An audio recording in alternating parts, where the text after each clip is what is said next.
Good evening and welcome to the program. I'm Buddy Martin. After a false start, this is the real show coming up on this channel. It's a Wednesday night. That means it's time for the Buddy Martin Show. You can hear us 4 nights weekly, Monday through Thursday, and sometimes on the Shane Matthews Show, other places as we pop in and out of your life. A lot going on in college football. Maybe too much. Some people are saying too many things, too many changes. I don't know. What do you think? News about the new Super League. I'm fascinated by this. It's something I've wanted for a long time. We've also got why did a team drop from being the favorite by a point and a half or two and in less than 24 hours become an underdog? How can that happen? I don't know. It's strange. Maybe Nick Torre will be able to answer it. He was one of the first ones to break the story. And tonight, Alec Peak will be here, Wilbur, and also welcome back to David Moulton, who's been gone for a couple of weeks. So stay tuned. Lots to talk about here on the Buddy Martin Show. Thanks for joining us. Coming your way just a second right here on this channel. Hope you're having a good day and hope you're having a better day than our friends in the path of Hurricane Helene has been horrible. So we wish them all the best. Our thoughts and prayers are with them, and we'll be thanking them. It's going to be a tough, long haul, but our thoughts and prayers with them. Buddy Martin, call him up and tell him what you're thinking, but be kind because he's doing the best he can. Better, stronger, faster. Mama says that alligators are ornery because they got all them teeth but no toothbrush. Hey, what if the voice calls while you're gone? Take a message. Bye. You ready, champ? I'm ready for this my whole life. I'm incapable of small talk. But that's why you love me, right? Kind of intimidating to be in the presence of so many great athletes.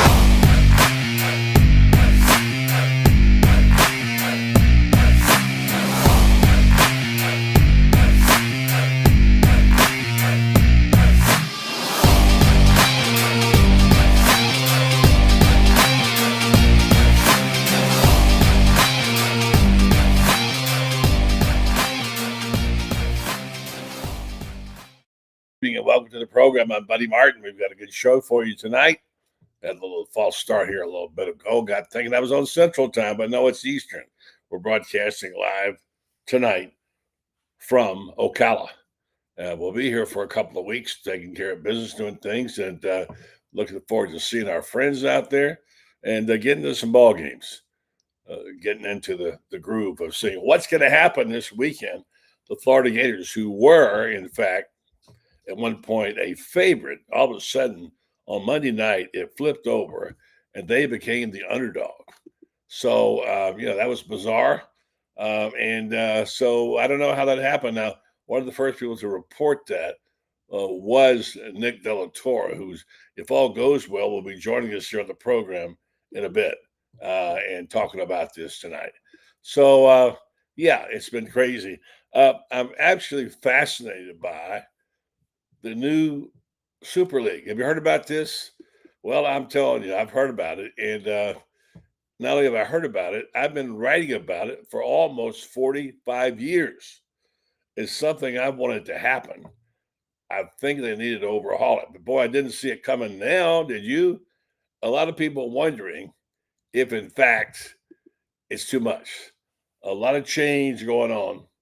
And certainly something that at this time, as we're just getting almost used to this new system with a 12-team playoff, all of a sudden we got to deal with this story. Now, it's not going to happen overnight, but it sounds like they've been doing a lot of backroom dealing and wheeling and all this whole thing. I'm for it. I've been for it since I can remember because it's something we need to do to spruce up college football. And so we certainly want to get college football back on top of its game. There's a lot going on that's wrong. There's an awful lot of stuff that's going on that's right, and we're looking forward to seeing what it's going to bring. As for this weekend's game, well, the situation is such that Florida has somehow got to squeak out a a win. I don't know how they're going to do it because right now I don't have any confidence that they've got anything going on. I think it's something that we all share. We like to see if there's going to be an improvement. And we said this 1,000 times that the fact remains that the Gators can't get anything fixed. We hear Billy Napier talking about this all the time, what he's going to do and what he'd like to do, and he's worked on this. And his most recent comment was interesting. I get what he was trying to say. It didn't come out exactly right, but it did. It was something that sounded funny when he said it. He said, we had a good open date. Now, you can argue about what is a good open date. I know there are things to work on. There are always things to work on. But at this point in time, it's a little late to fix anything. And so I think we'd like to think, as Urban Meyer said a couple of weeks ago when I interviewed him, it's too late now. If you had a problem with left guard in the spring, you're going to have the problem now, and you can't fix it. So what do you do? Well, you work on timing. You work on getting the right number of people on the field.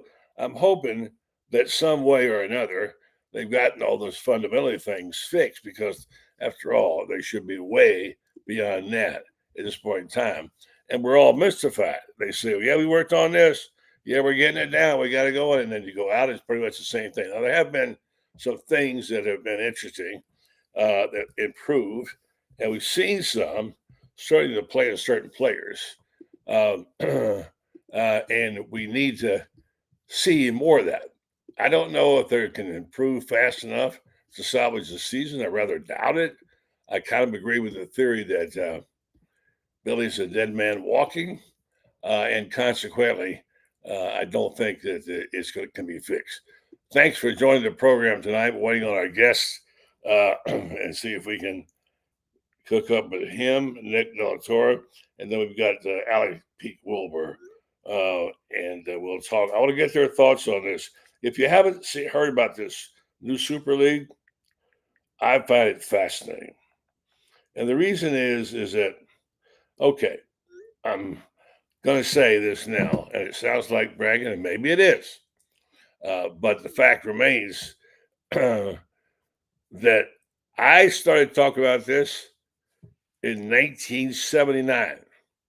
A friend of mine who used to work for the NCAA, Larry Klein, worked with me at the New York Daily News. And we began talking about how could college football improve.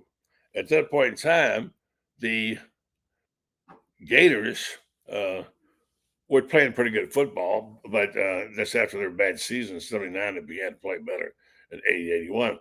The fact remains is that the game did need to be tweaked because you're competing with I said at the time, and Larry said, you're competing with TV time and Nielsen rating points, no matter what it is. And the NFL had figured it out about how to get the marquee game zone to get the maximum exposure, and college football had not. So we concocted a plan back then, and I probably read about it 30 times over the years, talked about it a zillion times. I felt that whether you like it or not, you're competing for the entertainment dollar, and you're competing for the spot on TV. And Florida, and Florida was part of this. The fact remains is there were too many teams and too many bad games, and they needed to change it. And I think they did that. I'm not sure. I'm going to have Allie Peak Wilbur on here first. Shortly. Allie, how you doing? I'm doing all right. How you doing, buddy? Yeah, we're expecting Nick Torre to join us here in a minute as well. Yeah, so Allie, first of all, we missed you last week. I hope everything's well down there. It was a rough hurricane, and certainly down in St. Pete as well. So I hope you're doing well. Yeah, I'm doing well. My parents still don't have water and power there on Tierra Verde, but they, I think the water was turned off like preventatively so that they're like repairing some pipes and stuff. But they should be good to go pretty soon. Thankfully, their house is really high up, so their garage flooded, but their first and second floor are actually above their garage. So yeah. Dodged a bullet there for sure, but obviously lots of people were not nearly as lucky. How did the Ocala house fare? Well, actually, the Ocala house was fine. I was in Panama City, Yeah. And my stepson is the sheriff there. He Mhm. called us to say, get out of Dodge. It's coming our way. So we did that. And we got out here and came to Ocala. Luckily, both places dodged it. Not so much Nick De La Torre. I think he had some damage up in Gainesville. He joins us now at the program. We're going to share some thoughts about the new Super League. Man, I'm kind of happy about this. But boy, Nick, it almost seems like it's too much too soon, Allie. I'm rooting for this thing to go through. I've been rooting for it for 45 years. It's just an odd timing, isn't it, Nick? What's that? The new Super League? What's the new Super League? You haven't heard about this. Yeah, it's No. The story with today is that all these meetings behind closed doors. Allie, you might have read it. I did not. This is all news to me. I feel like I've been under a rock today, apparently. No, it was just something I dug into, and it was a story. It was a long story on the Athletic about how these meetings between the Big Ten and SEC were about playoff spots and a new Super League, which would entail about 72 teams, and the rest of the teams would play in another division, as I said when I first started talking about this. And they would play it down. They actually have an Alabama versus Ohio State. Apparently they're going to have divisions of this thing, and the SEC and Big Ten commissioners have looked at it, and it sounds like there's a guy was Jimmy Haslam. His name was the big guy in Tennessee. He was involved in it, and certainly Sankey. So there's something going on here. It may not come to fruition right now, but they're now talking about this is a different league. It's really the 12 that count, and not these other games don't really help anybody. And not only that, these other schools can't afford to do this, and they're getting their players, cherry picked. So it could be good for all concerned. I'm heartily endorsing it, and that means they would start playing these national games. And what's the contract? 2 years from now, 2026, whatever. I think it's fantastic, but I'm just getting used to the idea of having 12 teams for a playoff. What do you guys think? Yeah, I don't see it going to 72. That seems like a lot. I think we're still calling it the Power Four. It's really the Power Two, the SEC and the Big Ten. The Big 12 is like the AAC. So yeah, I don't know that it would go to 72. I don't think you have 72 teams that can compete. Yeah, I didn't want to have 16 teams in the SEC. I definitely don't need any more than I preempted you. I'm sorry. Let me just read you what I've got here, because it's not fair to hit you up with this as it is. A group of executives and administrators developing a college football Super League formally announced its proposal Tuesday, outlining a single national league dubbed the College Student Football League. The details, which have been formulating for months, features a football-only organization of 136 football bowl FBS schools into two distinct conferences. The top 72 programs, mostly the current Power 5, will compete in the Power 12 conference made up of a dozen 6-team geography-based divisions. They want to keep it in geography. There's some good reasoning behind this. Athletic directors from the Big Ten and Southeastern Conference are slated to meet next week in Nashville with the college football playoff automatic bids and a possible non-conference football scheduling arrangement between the leagues on the agenda, three sources said. College football CFP access and regular season scheduling are related, the sources said, because conference leaders would need to get a better understanding of what the new 12-team playoff team will be starting in 26 before agreeing to increase the difficulty of their football schedule. So they went on to talk about how this works. It makes a lot of sense. I think it's going to happen. I've seen it's going to happen for 45 years. And imagine the quality of football you'd have when you have the top 72 competing. I mean, I don't know. Great football. I was just saying we have great quality football with 16 teams competing. I am a traditionalist. I don't like that where we are already. I don't love change. Okay, fair enough. But get used to it, because it's going to happen. It's going to happen, I guarantee. Why? Because the money is big. That's what drives everything. Nick, you know that. Yeah, I just don't think there's 72 teams that will generate money the way that the top 30 would. You're going to have a bunch of teams like my Marlins, buddy, who are just happy to be there, just happy to wear the MLB logo patch, and are not in contention, and are just happy to collect checks. I don't think that the top 30 teams need to make those big checks for the bottom teams. Like, what is Vanderbilt in that group? Is Rutgers in that group? Like, those are two teams that are lucky to be in this SEC and the Big Ten. I did this exercise a long time ago, and I pared it down, and I got between 70 and 75 teams. I did it like 20 years ago, and I had 70 to 75 teams could play in this Super League. I didn't call it that.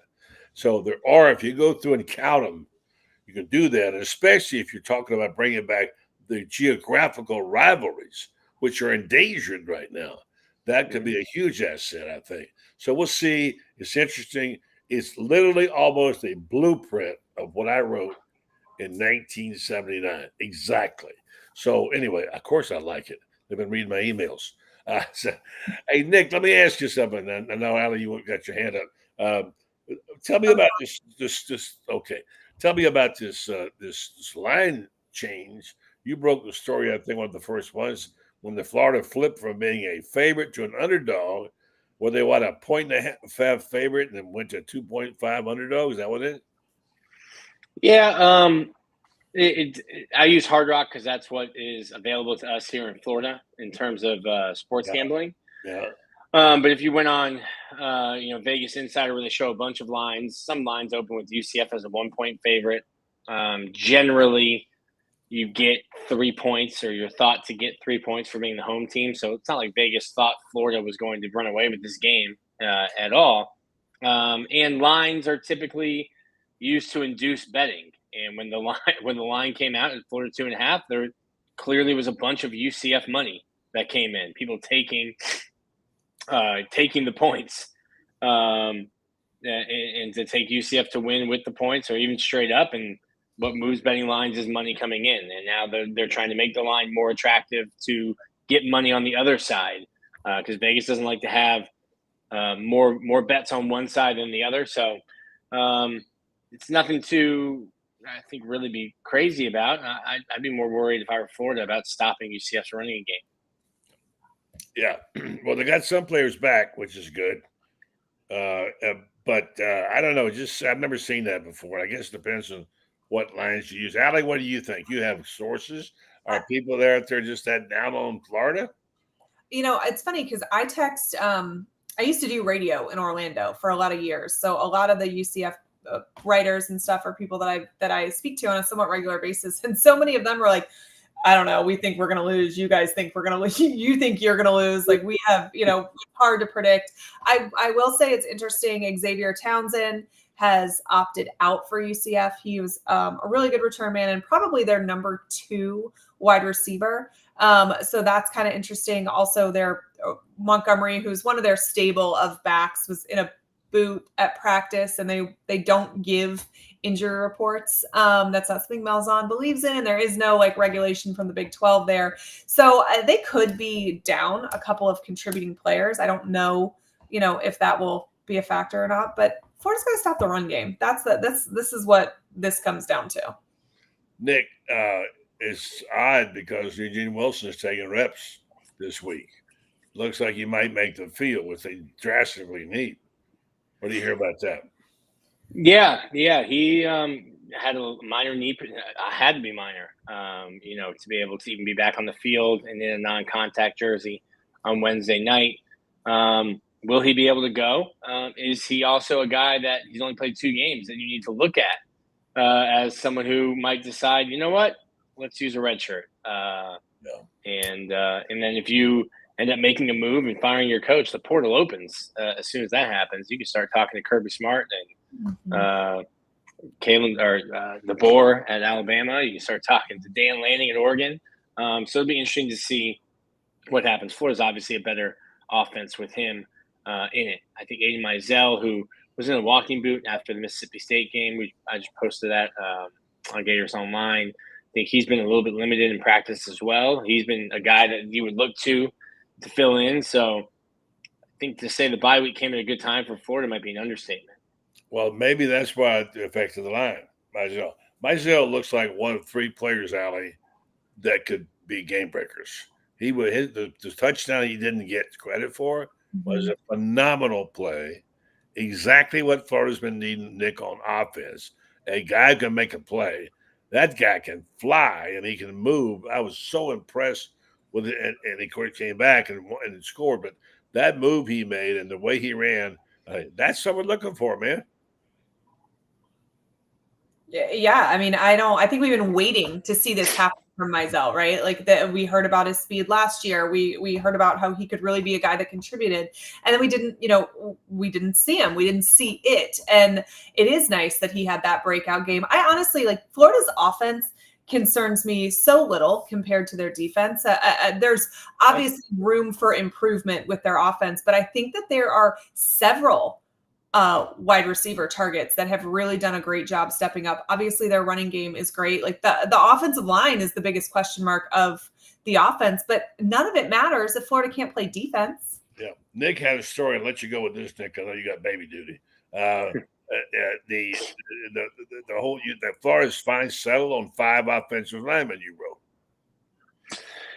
Yeah, and I think they've kind of mostly had already settled on some guys. If you kind of look at the way that the line numbers have broken down, the first 2 games, really, they've rotated a ton. I think they rotated way too much against Miami. I get it against Samford. Towards the end of the fourth quarter, you've kind of had everyone getting off the bench, empty the benches. If you look at it, it's the 5 people you would expect: Damian George, Najee Harris at guard, Austin Barber at tackle, Jake Slaughter at center, and Brandon Crenshaw-Dixon. Slaughter's played in almost every single snap this season. And then you look at guys like Cameron Waits. He has a bunch of reps, but most of those were in the first 2 games. He's kind of taken a back seat as the season goes. So it's going to be those 5. I still question how much they take Austin Barber out because I think he's having a good season. But I do agree that, like, hey, Bryce Lovett's going to be a big part of your future on the offensive line. Get him snaps when you can. Rod Kearney is going to be a big part. Caden Jones, Fletcher Westfall, those younger guys are going to be a big part of your offensive line next year. Get them snaps when you can. But just the way that Florida was rotating guys, it just, first, second, third, fourth, fifth drives of games, I thought it was too much. And you weren't letting guys like Austin Barber really go in there. And now that he's healthy, after playing for you all last year through injuries that required surgery right after the season, you're kind of yanking him in and out of games. I didn't think you needed to do that. Yep. Nick Delatorre from On 3. Read him. He's good. Thank you, buddy. Appreciate it. Take care of That's a diaper duty. That baby duty in there now. Let's go. Yeah, you got it. Thanks, buddy. All right. Bye, Allie. Bye, Nick. All right. So we're going to do this, and we've got your friend David Moulton. We haven't had sweet and sour together for a while now. The fans are all clamoring for sweet and sour. Hear in the background, sweet and sour, sweet and sour. Oh, my goodness. So, let's hear this commercial from our good friend. I just recorded a new one today. I haven't had it yet. David Moulton will join us next. Meanwhile, let's talk to Jeffrey Meldon about Meldon Law. Didn't mess around. You did something terrific for the Florida band, man. Tell me about it. Well, about 3 years ago, our dear friend Freddie Wiebe comes to us and said, the University of Florida won't buy the band a box truck to move their equipment around in. And when they go to Florida State, they go to Jacksonville or whatever, they don't have any, they have to rent trucks and stuff like that. So we collaborated and we put together a deal where we provided them a beautiful big box truck, and we wrapped it and with Meldon Law and the UF band. And by the way, the UF band was voted the best band in the country in August of 2023. All right, Meldon Law. Jeffrey likes to talk about baseball, the 54 Indians, music, and what have you. Got a big deal coming up soon on Tom Petty's birthday. Stay tuned for that. We'll have that more about that later. Let's go right to our Orange and Blue room and see if David Moulton's there. It's been a while since we talked to David, and we'll be glad to get him back on there again. I know he's got some thoughts about the new Super League. Surely he's the guy who's always on top of it. Good evening, David, and welcome back. How is everybody? We're dry, high and dry. That's as good as we can get. Did you get any damage? No, we got lucky. Yeah, we did, didn't we? Yeah. So earlier in the show tonight, I talked about the story on the Athletic about the new Super League. They're talking about having in all the meetings they've been having with the Big Ten, and clearly there's been some movement in the direction of having 72 teams. I don't know what the date is. I think 2026, and moving in the direction I've been wanting to see them move for a long time. Have you heard about it? Have you read it? And if you have, what do you think, David? Well, this isn't new, and they've been moving in this direction. It's just a matter of, can they pull this off by 2026, or are we going to stay with our current structure through this 7-year TV contract and this gets done, say, 2031? But I mean, I don't think there's any doubt that this is going to happen. I agree. Especially now that we're openly paying for players. I mean, what's there, 134 FBS schools? Right. Not all 134 can compete at the same level. The Power 4 could very well become a Power 3. They don't want the other conferences competing at their level. They don't want to share it. What's happening in college football, unfortunately, is what's happened in America with banking, with insurance, with a lot of industries. Okay, the big ones are eating up the small and mid-sized ones, and we're left with very little choice. And that's what we're going to have in college football. Allie hates it. Yeah, it sucks. I love it. But Allie says, no. But Allie, leave the last standing bastion in America. It's college football. Stop messing with it. Well, it's too late for that already. But the deal is that it's also could help in some ways. These smaller schools can't afford this, but they can't go out and buy a bunch of players. It's hard for them to operate, and a lot of them will be operating in a deficit. This gives them a chance to compete. I don't know if they'd be involved. I guess they wouldn't be eligible for the big playoff if they go. Well, buddy, here's my thing. I don't think they'll go 72. See, I could live with 72 or something like that. Me too. Because that's basically all of the Power 4 programs that we have and a few others that could be thrown in. Fine. I could live with that. I could. I'd wish it'd be a little bit bigger. I think there are the Memphises and the San Diego States of the world who should be a part of it. South Florida, quite frankly, should be a part of it. But listen, I'd have no problem if the FAUs and the FIUs of the world were forced to go FCS. I think they should be there anyway. I do too. I really do. They could compete for national championships at the FCS level, and then they could stay and compete against the big boys in all the other sports, which they do, and they do well. I mean, FAU can go to the men's Final Four, but in football, they probably should be FCS. Okay? But, buddy, what I think is going to happen, and Allie, I don't know if you agree, is I think that, okay, we're going to get down to whatever the number is, and then you're going to start to see the eating from within of these conferences. I mean, I can't see Alabama continuing to share equal money with Vanderbilt. I can't see it. Same thing in the Big Ten. I think Ohio State, Michigan, Penn State, USC, and one or two others are going to say to Tony Petitti one day, yeah, Illinois and Indiana is not getting the same amount of money as us. All right. That's just a fact of life. Clemson just did to the ACC, right? Yeah. I mean, yeah, and whether or not it's just, hey, instead of getting 80 million a year, you're going to take 60 and you're going to like it, or whether they're going to come up with some system where it's based on how often you're on television. Right. I just, there seems to be no stopping here.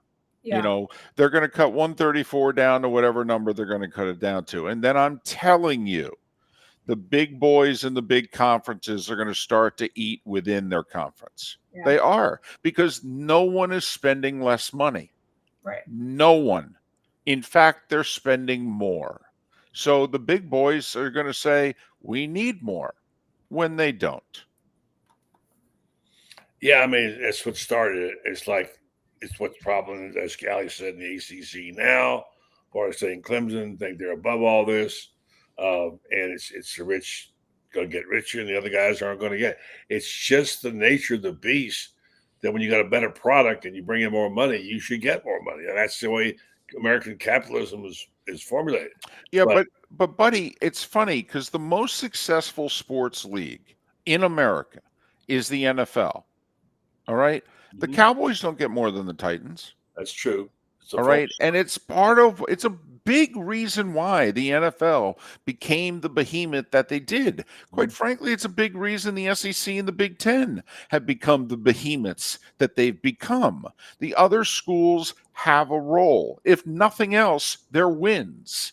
Okay, there are games on the schedule in all the other sports. There's rivalries. Okay, they play a role. Are they as important as Alabama and Ohio State to their conferences? No, but they play a role, and they shouldn't be diminished.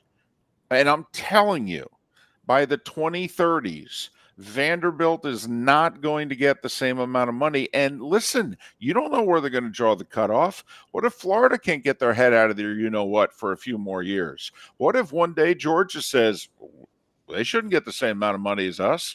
What the hell have they done in the last 10 years? What is Florida going to say about that? I mean, seriously, when Alabama and Georgia are generating the TV ratings, I mean, that's how dangerous this can get.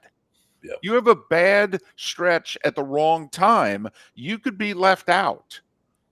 Tennessee gets to pound their chest now. They had 15 years where they were in the witness protection program. I mean, this is dangerous territory that I think we're going down. I'm a little bit reluctant, Allie, about it. Now I've been wishing for it for 45 years. That now that we have it, I can see what David says. Consequences unintended, that things are going to happen. There's a certain certain quality I like about Vanderbilt being in the SEC. There's something about that that balances it out just a little bit. I don't know. I don't think we're too far gone to kind of adapt and adjust and not lose full sight of what we used to have. But I personally think universities being involved with NIL is how we kind of save ourselves here. I think that you keep the traditional conferences, and those conferences,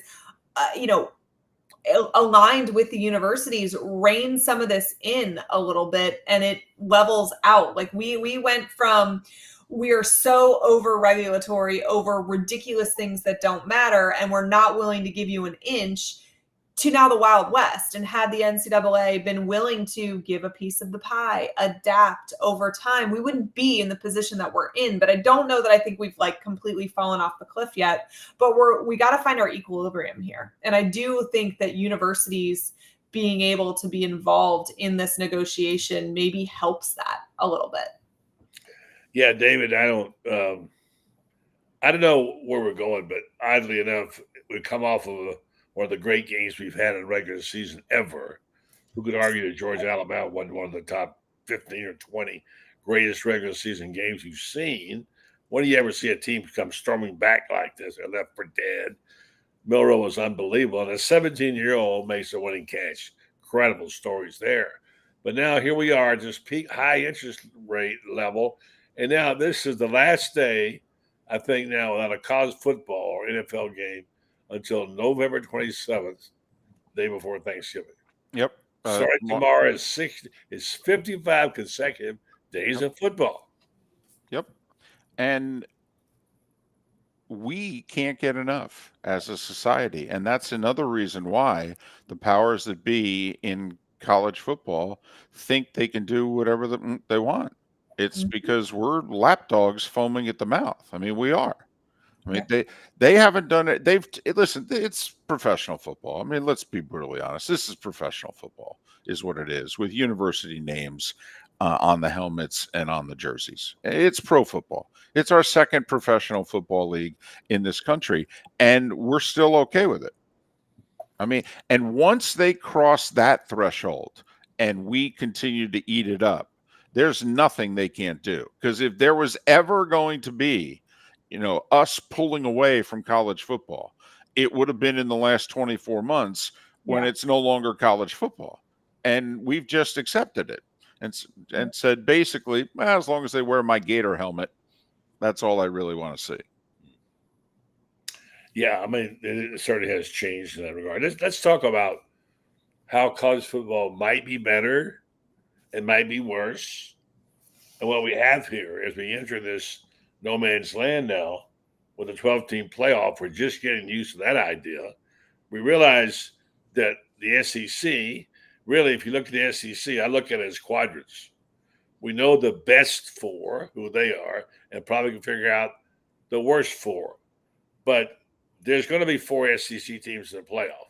So whoever finishes first in that quadrant in the SEC is pretty much guaranteed of being in the playoffs. So what about this is better now, the direction we head, and what about it is worse, Allie? I mean, I think most of it is worse. I don't love that I feel like the regular season is devalued.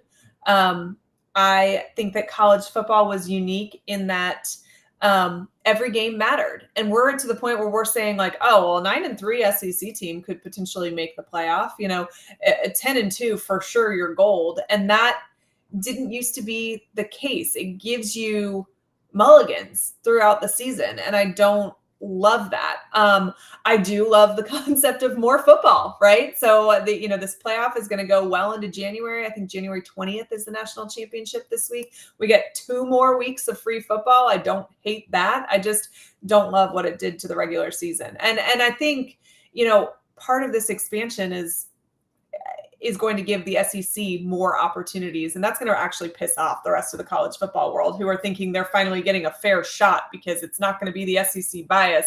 And in reality, there's just going to be, a point in time where our Final Four is all SEC teams at some point here.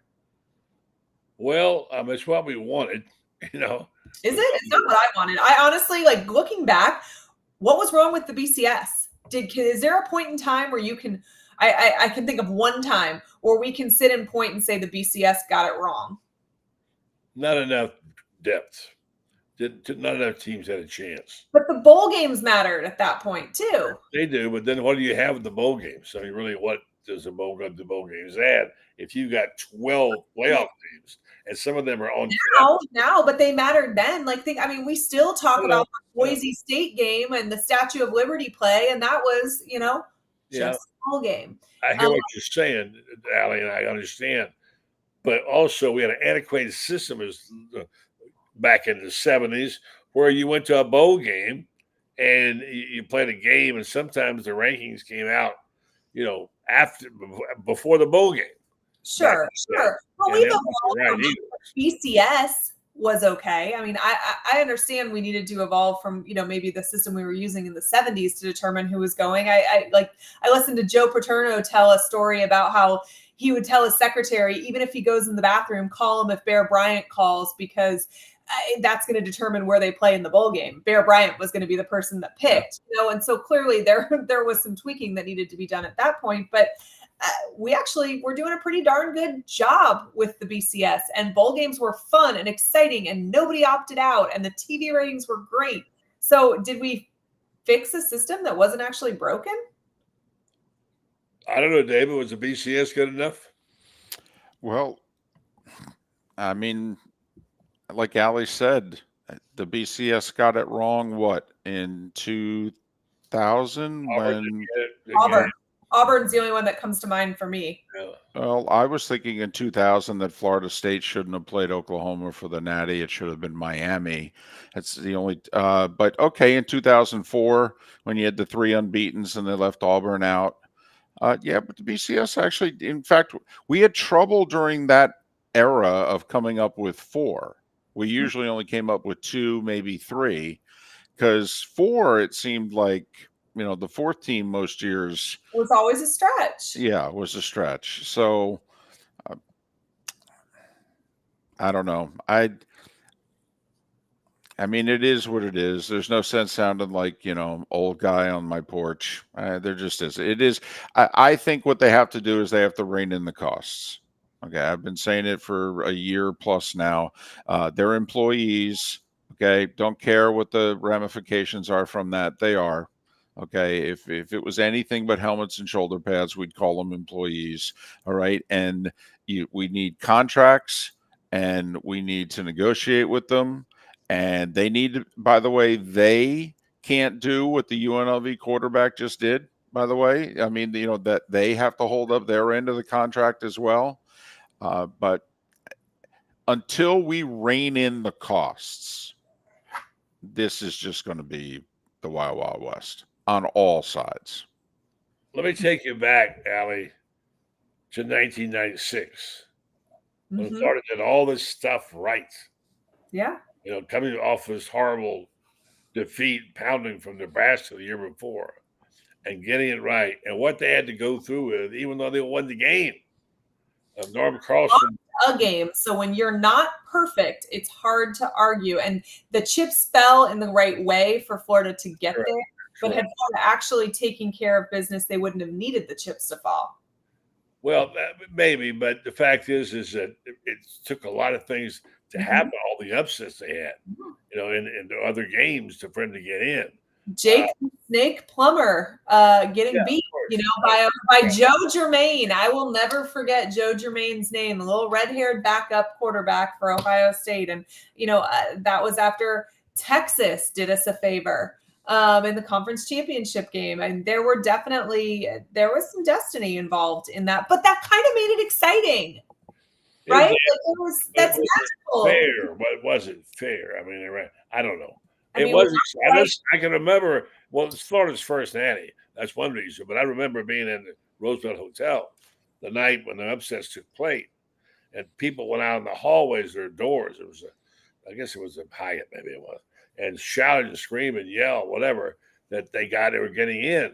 And then when the game was over, Norm Carlson rushed up to Spurrier and said, "Congratulations, coach." He said, "Why?" He said, "Well, you won a national championship." Steve said, "We can't win anything until they tell us tomorrow. We don't know for sure." So I hear what you say about the VCU. That happened with Florida's 2006 national championship too. We had to beat Arkansas in the SEC championship game. We needed USC to drop. That happened. Remember being in that stadium and the ripple going around as the score went across and people realized that USC had lost. Yeah. And then we had Urban Meyer pitched us and why it should be us, and Lloyd Carr refused to say why Michigan should be picked, and that was kind of the difference there. I mean, and Garrett, quite frankly, a graphic that Gary Danielson had worked on for 4 days, which we thought would never see the light of day, and we referred to it as the matchup graphic. And if you don't think that the whole college football world was watching the second half of the SEC title game, when Danielson put up the Florida slate versus the Michigan slate, gave Michigan 2 credits for beating Notre Dame, called it the best win of the year non-conference, and then gave all the other check marks basically to Florida because they played a superior schedule. And he said, and they're 12-1 versus 11-1, and they're a conference champion, and that has to mean something. Mm-hmm. Yes, right? But we remember those moments. We remember where we were when those things happened. So was there a more fair system? Maybe, but you know what? Those championships mean so much more to Gator fans because of what it took to get them there. So I don't hate that's the system that was in place. Yeah, I do remember that. All props to Gary on that. It was a little bit hard to understand, but Do you know if I could tell you, because I was involved, he used to come on we were on in the afternoon radio show. And he would come on every Monday, and he would come in studio because he lived about 15 minutes away, and he would show up and do the 5 o'clock hour live, take phone calls and what have you. And we're sitting down, and we had a computer in the studio, and he said something. First off, he had his notepad with him. Okay, he was already working on the graphic. And now he knew if USC won, this was all a waste of time. Okay, and they were a 2-touchdown favorite against like a 6-5 UCLA team. Yeah. All right, had no business losing that game. Yeah. But anyway, we've got ESPN.com on the computer. And I just made an innocuous comment to him in which I said, boy, this is how out of it okay, the SEC is and how in the tank ESPN is for the Big Ten, their poll That's question, exactly what it looked like. the Exactly. poll question is who should play Ohio State for the national title, USC or Michigan? And I looked right at Gary and I said, they can't even put Florida up there? I go, wow. All right. And Gary makes a comment to our executive producer, and somehow it gets back to the SEC offices. And within 24 hours, they added Florida to the poll question. But remember, at that point in time, ESPN was in bed with the Big Ten. No doubt about it. Okay. I mean, if you, and Allie, you said you remember where you were when things happened. I remembered on Sunday, right before they announced who was going to play Ohio State for the Natty, okay, that you had the ESPN hosts yelling at each other. The B team of Lou Holtz and Mark May were advocating, and Reese Davis were advocating for Florida. They did the blind resume test, kind of like Gary's matchup graphic, and they said, I'm sorry, this team on the left is better than this team on the right. Fowler and Herb Street went nuts. Oh, yeah. Herb Street walked off the set. He was so angry. Okay. That's how things have changed in 18 years. Yeah, I remember that. I wrote a column saying it was a cartel, this whole deal with the ESPN and whatever. And I remember it well. And props to Gary and you for pulling that. Well, not. Well, you helped not prompt me. it. But Gary. I mean, my biggest contribution, I will say, 2 hours before the game, we were in the truck, okay, and we were going over that graphic again, going, did we get anything wrong here? Are we overstating Michigan? Are we underselling Florida? And we went game by game by game, and we kind of laughed and said, man, we have spent a lot of time on a graphic that's probably never going to see the light of day. But we were ready in case UCLA won. Yeah, and I think it was that graphic nailed it completely. Well, what's odd about this, Allie, is that Gary Danielson is much maligned by Gators. Hated. Oh, absolutely. Hated. Right. It's amazing. You would have thought if there was a fan base in the SEC that would have had his back throughout, it would have been the Gators, and they act like, he's Danny Cannell. I mean, it's hysterical. Danny Cannell, there's a name for it. All right, let me say this real fast. Program brought to you by our friends at TitanMRI.com. If you're in the Ocala Gainesville area, you need to know about this. TitanMRI.com. Place you can go, they'll custom make a date for you. If you're working like Allie and can't get off certain times, they'll custom make a date for you at night or the weekends to come get your MRI. They're also aware of the fact that some people get claustrophobic. Guys like me and David, we get one of those cages like that. We don't like it. They try to custom make that so you'll be more comfortable there. And then finally, if you have an insurance issue, and you say your insurance is lapsed or you can't get your hands on it or whatever, they'll take cash or card. It's not that unreasonable. So I encourage you, if you're in the market for an MRI, you need to call them and find out more about TitanMRI.com. Okay, guys. College football reached a new zenith, I think, this past week. The remarkable stories that Georgia and Alabama brought us, DeBoer proved he was the man, I think, there. It certainly changes the tenor of how we look at Georgia in that regard. And is this the quality, David, we're going to start seeing in the SEC? And so, hoorah, hoorah. Well, I mean, I have to admit, it was an amazing hour. The first 2.5, actually, I mean, I don't know what to tell you. One team was beating the tar of the other team. Yeah. The last hour was amazing, as good as we've seen. One of the few good things that I do think could come of the college football landscape that we're now entering, we could get more good games. If all of the teams are basically going to join only 2 or 3 conferences, well, then they're going to have to play each other. Right. And so, I mean, we've all wondered, I mean, this is only the third time in 10 seasons that Georgia and Alabama have played in the regular season. I mean, wouldn't it be nice if this could be an every, 2-3 year thing? We're going to Texas, Oklahoma. I think we're going to get, and I do think the SEC will have to go from 8 conference games to 9. I think we could get more good football games. All right, which would be nice. That's all we're asking for. Give me more good football games. Yeah. I mean, I think we usually always have that week or two of the season where we're like, kind of duds on.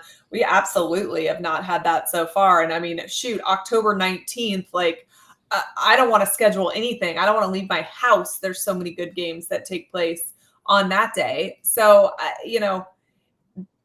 we have seen high quality football, and there is some more parity than there used to be because of NIL, and that's, a positive. And obviously we still have our Alabamas, our Georgias, and our Ohio States. And I think what that Georgia-Alabama game proved more than anything else, which this actually made me really happy, is that high school recruiting is still king. Both of those programs use the transfer portal as like the sprinkles on top of a sundae or the seasoning on their filet. They don't use it as the meat of the program. And we watched freshmen have pivotal roles in this. And we watched quarterbacks who committed out of high school and went through the growing pains lead these two teams. And I think, that's a good sign for where we are with college football. Yes. Speaking of which, October, there's some terrific games in October, by the way. Oh, October 12th. I mean, in the Big Ten, is going to be Ohio State at Oregon. It's going to be Penn State at USC. We've got a bunch of SEC heavyweight battles coming up here. The 19th is Alabama, Tennessee, Georgia, Texas, Kentucky that day. Like there's tons of good football that takes place next weekend too. Yep. Did you guys hear about the Notre Dame quarterback? Hear about what? He flipped Auburn. Deuce Knight flipped Auburn. Oh. So honestly, with the way that NIL gets thrown around and coaches get let go, these kids change their mind 15 times, between committing and finally signing. No doubt about it. Let's talk about UCF. Al, you made a point earlier about. Can I just interrupt for a second? I wasn't paying close attention when the week started. And my co-host said to me, I think it was Monday, maybe it was yesterday, that UCF was favored in this game. And I went, oh, come on, you got to be kidding. I said, no, you're reading that wrong. All right. I go, come on, UCF just got whacked at home by Colorado. Yeah. There's no way they're favored in the Swamp over the Gators. And he goes, no, man, they're 2-point favorites. Now they're 2.5. It started as Florida as a 2.5-point favorite, and it's swung this way the last couple of days. What am I missing? We talked about this earlier in the show, and Allie and I and Nick, and that was it, is that Florida was favored. Yeah. And in 12 hours, they were the underdog. UCF is the number 2 rushing offense in the country. They're averaging 365 yards a game. Outside of Colorado, I would say that it's against subpar competition, but it's still incredibly impressive. Florida's 109th or something in rush D. I mean, terrible. So I think that's the matchup that they're looking at, is UCF going to be able to run the ball down Florida's throat? And Colorado gave us a blueprint. It's just whether or not we follow the blueprint. Well, but, Florida's quarterback's not as good as Colorado's, and Florida doesn't have a receiver as good as Colorado's number one receiver. But Florida's offense can score points. That's less concerning than Florida. Okay. I agree with that.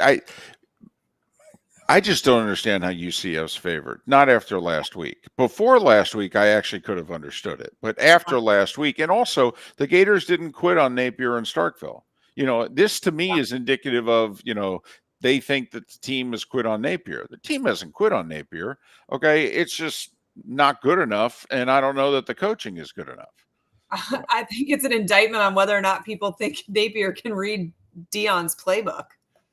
He literally telegraphed exactly. And he called it before the game. He literally said, we're going to load the box with 8 guys and we're going to make them beat us through the air. And that's exactly what he did. And it was incredibly successful. And by the way, Colorado's run D, 89th in the country going into that game. I know. So not, I know. huge powerhouse defense. Right. That's why UCF was a 14-point favorite. The thought was they were just going to run for 350 yards. I mean, North Dakota State ran for 262 on Colorado. What was UCF going to do? Yeah. And Colorado shut it down. Best since his first game when they beat TCU on the road.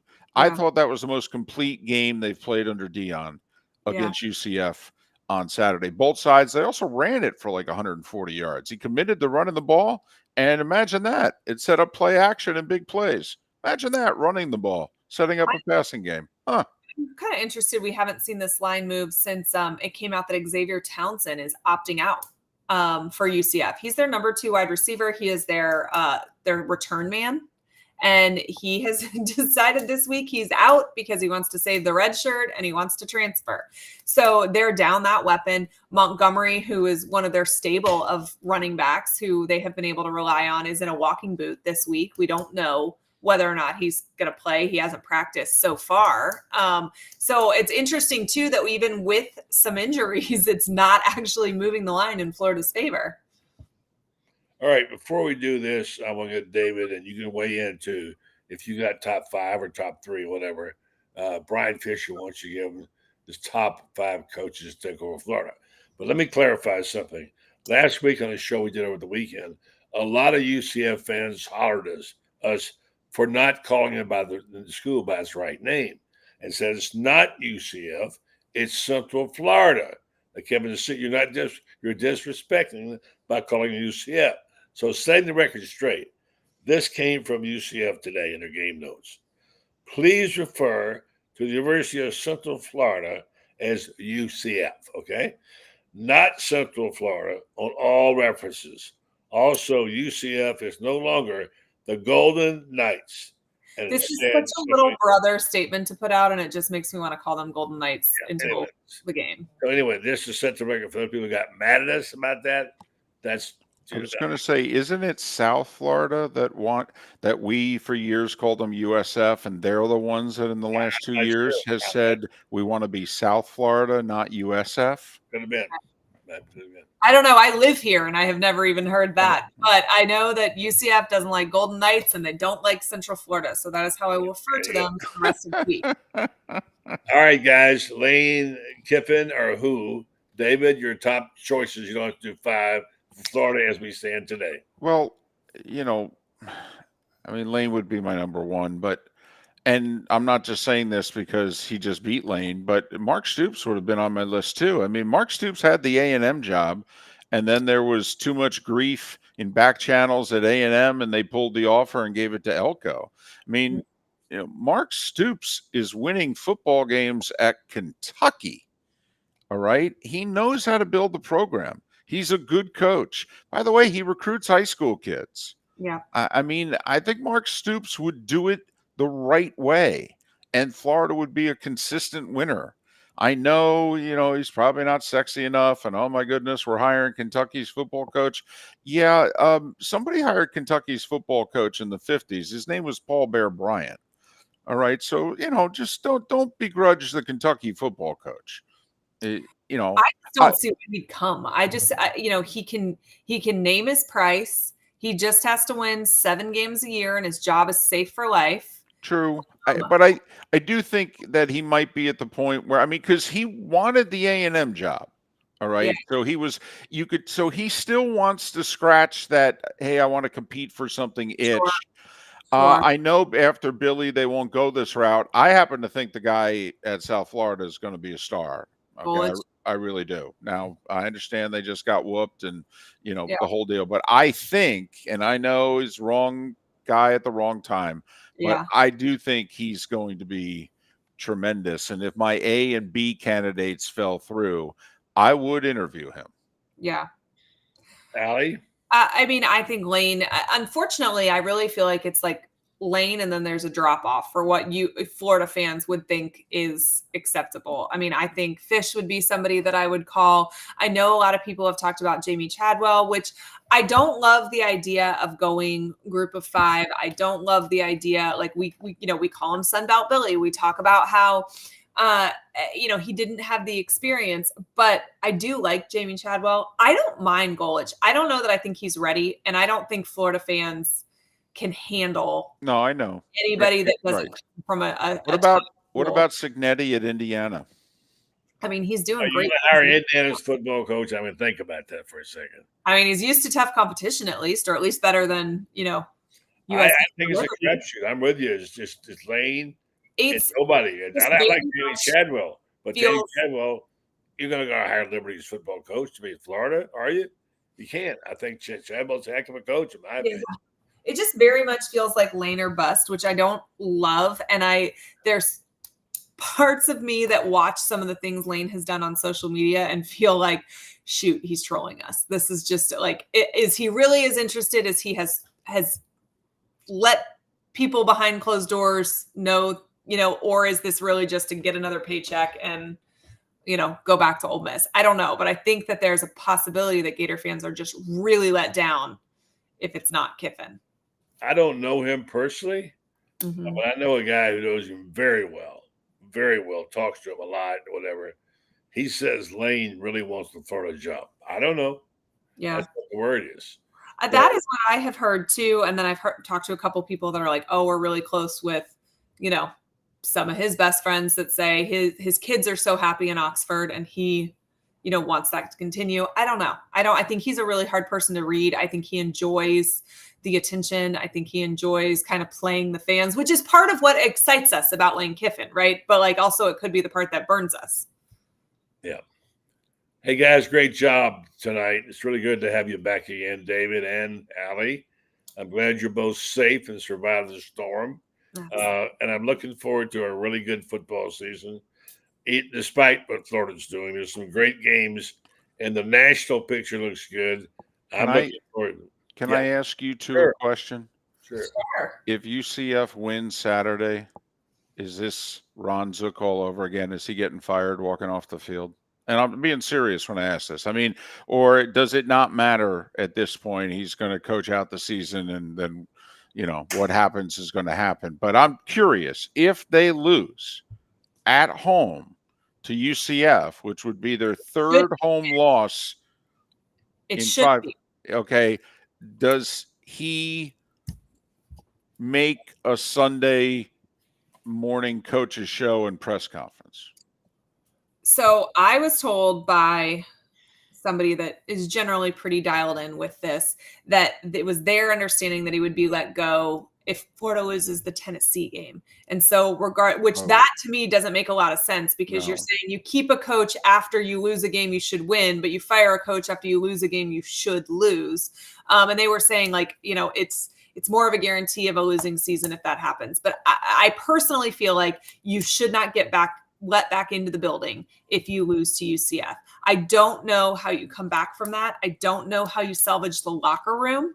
You certainly aren't salvaging this recruiting class. And you're going to have no fans the rest of the season in the stands. There is going to be actual mutiny if Florida loses to UCF and Billy Napier was still Florida's coach on Sunday morning. See, and I look at it as, in terms of when to fire him, that I think I might put my money on in between, because it's Kentucky by Georgia? It's Tennessee, Kentucky by Georgia. And to me, to keep him, he's got to beat UCF and beat Kentucky. So he's got to be 4-3 heading into the gauntlet, in which now you look at the gauntlet and you go, well, that Florida State game is pretty damn winnable. That gets us to 5. Okay. If you get to the gauntlet, there's really no reason to fire him till after the gauntlet. Well, right. That, to me, if he's 4-3 heading into the second bye week, then I think he gets to coach the gauntlet. If he's anything less than 4-3, then I think that they'd move on. Yeah, I mean, I think that there is a lot of wisdom, and if you're going to let go of a coach mid-season, that you do it before a bye, because it gives whoever your interim guy is. We don't live in a world where head coaches routinely finish out the season as a lame duck anymore, right? The Ron Zooks of the world are few and far between at this point. So at least that bye gives the next guy, right, the interim guy, an opportunity to kind of do the changes he wants with 2 weeks to prepare. But so maybe Florida wins. And so this is a moot point at this point. And I don't think win or lose you get fired after Tennessee, because this is a top team in the country that you shouldn't beat. So I don't think that that's what's the straw that breaks the camel's back. But UCF, if UCF beats Florida, in the swamp on Tom Petty night, there is going to be hell to pay in Gainesville if he is the head coach on Sunday morning, excuse me. I have a little different take. I think he's a dead man walking. He's not going to last. He would be fired probably now, except for the fact they have nobody to be the interim coach. And what does that tell you about his coaching staff? Of course it does. Well, what about Billy Gonzalez? That's who I would give it to. Anyway, I'm telling you what, this is what I was told by someone who's in the inner circle. Yeah. And the reason they couldn't fire him, they've asked him to stay on as a dead man walking, because they can't come up with an interim coach. They don't think that they think the program will be destroyed, and there's no one there. I don't know about it, but I don't know whether Billy ever wants to be a head coach. I don't know. He's certainly the best coach, that's for sure. Yeah. So anyway, I mean, it could get nasty, but the question is how nasty has to get for him to be able to be escorted off the field. I don't know, David. It's a good question. We'll see. I think it's a given. They got to find a new coach. Question is who would win. So I'm going with Lane Finner, just like you guys are. All right, guys. Good job tonight. Good to have you back. Sweet and sour, man. Great stuff, David. Thank you, Allie. Be well. Have a good week. All right, guys. Good night. Very much. Take care. Thank you. All right. Always good to have David and Allie on the program. And good stuff from our Wednesday night crew. So let me just wrap this up by saying thanks to our guests tonight, including Nick Delatorre. And tomorrow night we'll have our group back. We'll have the Orange and Blue Bloods back tomorrow night. And we'll probably be joined by somebody like Scott Carter or whoever we got going on here, as well as our usual crew. Someone who asked if Franz was on tonight. No, Franz will not be on tomorrow night, along with our usual crew, Lauren Meadows and Ben Troop. So it should be a good lineup. Plus somebody. I want to say thank you to our sponsors, particularly our friends at Renstar Medical Research. So important that you understand that Renstar is looking out for our health in the 352 area with what they're doing. They're trying to explain to people why it's so important to have these clinical trials. Because if we want to know more about our health here in this 352 area, particularly what's indigenous to us, they have to have clinical trials and invite you to come and take part in these exercises, whether it's on asthma or measles or whatever it might be. And of course, you know how the clinical trials go. They usually have a placebo and one person gets it and the other gets the pills. And they learn more about our health. And they would like you to invite you to partake. Go to renstar.net, find out more about the clinical trials. And if you're picked to be a part of this and you qualify, you could be compensated for time and travel and sometimes investigational medications that only you could get through them. So Renstar does it for us. They're good citizens in Ocala, do a lot of great things.